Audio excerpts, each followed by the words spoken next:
So in section 12.1, we started talking about tangent lines, and in section 12.2, we're going to focus on chords and arcs. We're going to be looking at finding the lengths of chords and also measures in a circle using those chords.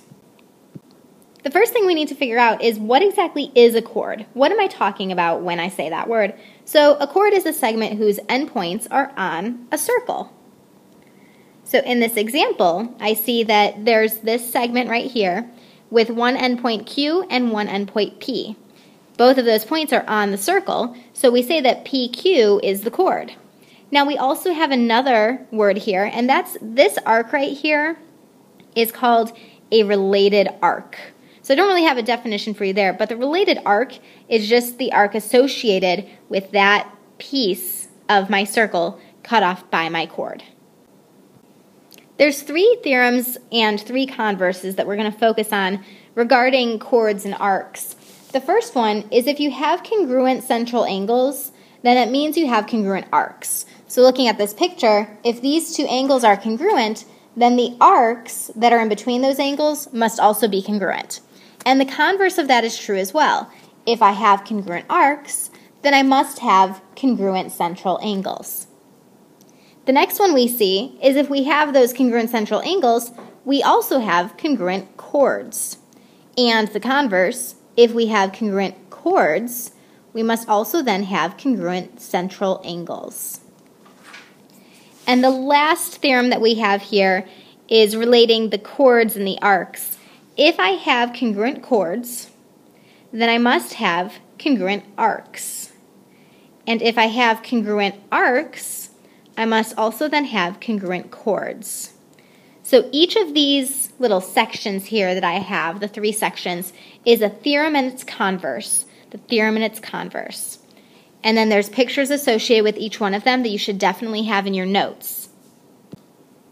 So let's look at an example and how we're going to see this given to us in problems. The first example says, in the diagram, circle O is congruent to circle P. That's important because if we have 2 different circles, these relationships only exist if they're congruent. On the last slide, we saw these relationships within 1 circle, but if we move to 2, they have to be congruent circles. Given that segment BC is congruent to DF, so these 2 chords here are congruent, what can you conclude?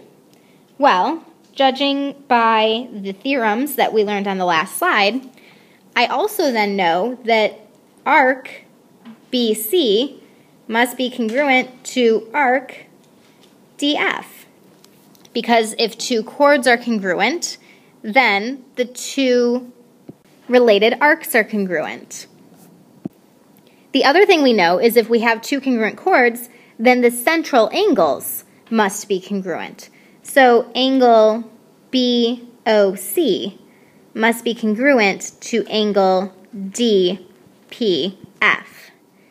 Those are the 2 things that I can say specifically because I know that BC and DF are congruent segments. You go ahead and do that. You try. It's a very similar problem. We have another theorem and its converse here, and this one has to do with chords and the distance from the center of the circle. If I have 2 chords equidistant from the center of my circle. So we see the distance here is this perpendicular line drawn to my chord. And because of these tick marks, I know that they are congruent. So my distances being congruent means they're equidistant from the center. If 2 chords are equidistant, then they must be congruent. They must have the same length. And going the other way, if I have 2 chords that are congruent, then they must be equidistant from the center. So let's see how that works in problems. In this first example, what they've given me is that my distance from the center to PR is 9. And the distance from the center to SR is 9. So my chords are equidistant from the center, which means they must have the same length, or they must be congruent. So I'm going to look at PR because that's where I have some more details. PR says that I have these 2 congruent halves, and this half is 12.5. So then what I know is this half is also 12.5. and 12.5, oops, let me just erase that. 12.5 plus 12.5 gives me 25. And I know then that RS, that's how they ask it in the question, is 25. There's a you try for you, very similar problem. Okay, we've got 3 more theorems that we need to take a look at. The first one, if I have a circle and I've drawn a diameter that happens to be perpendicular to some chord within my circle, I know then that that chord will be split into 2 congruent pieces, and the related arc will also be split into 2 congruent pieces by that diameter. The next one, if I have a circle and I've drawn my diameter in, and I know that I have bisected a chord, so it's given to me that those are 2 congruent pieces. What that tells me is I must have a perpendicular angle there. I know then that if my diameter bisects my chord, it must be a perpendicular bisector. The last one, if I know that this line here is the perpendicular bisector of some chord, then what that tells me is it must be a line going through the center of my circle, aka a diameter. So we have these 3 theorems. They're all very closely related. We're going to go and see what we are going to do with these problems in terms of practice problems. So the first example is I have this circle and they have drawn a radius in here and labeled it R for me. They've also drawn a chord and told me that the whole chord has a length of 14 centimeters. And they give me this little piece here, which is 3 centimeters, and they tell me that it's perpendicular here. So really what I see when I focus in on this picture is that I have a right triangle here. And I know from one of the theorems that we just talked about that if this whole piece is 14, then the little piece that I'm interested in is 7. So my right triangle looks something like this. 3 centimeters, 7 centimeters, and my radius. So let's go ahead and find my radius. I'm going to use Pythagorean theorem.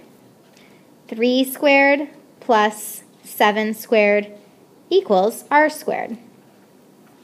So I have 9 plus 49 equals r squared, which gives me 58 equal to r squared. And to solve, I need to take the square root of both sides, which gives me radius is equal to 7.6. I rounded to the nearest tenth centimeters.